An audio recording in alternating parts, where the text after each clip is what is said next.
Американскиот председател Барак Обама изјави дека масовното протекување податоци, односно аферата наречена Панамски документи, е доказ дека светските лидери мора да направат повеќе во борбата против затајувањето данок.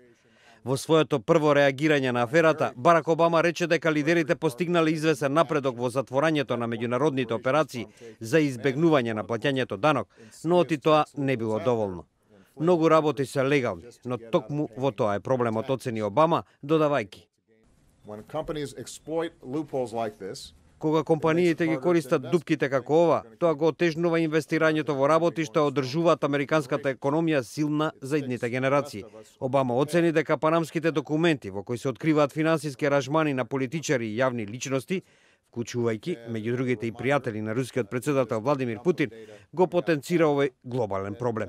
Секогаш ќе има недозволено движење на средства во светот, но ние не треба тоа да им го леснуваме и законски да го овозможуваме избегнувањето на плаќањето даноци, изјави Обама, барајќи акција од Американскиот конгрес во таа насока.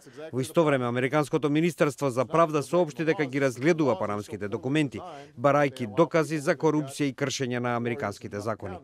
Министерството ги зголеми и трошоците за истраги во врска со странски коруптивни дејствувања, вклучувајќи и вработување повеќе агенти и обвинители. Исто така е најавена програма и за, како што се наведува, охрабрување на компаниите сами да известуваат за евентуални кршења на законите кои се однесуваат на спречување на корупцијата. Заострени прописи побара и други светски државници. Германскиот канцелар Ангела Меркел по објавувањето на илјадници имиња на луѓе кои офшор финансиските активности ги воделе преку адвокатската фирма од Панама, повика на поголема транспарентност.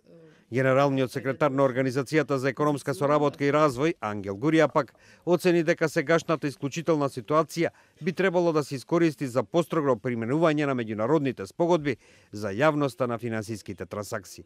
Ова е можност агресивно да се тргне напред и да се утврди како се движат овие нелегални финансиски текови, рече председателот на Светската банка Џим Јонг Ким.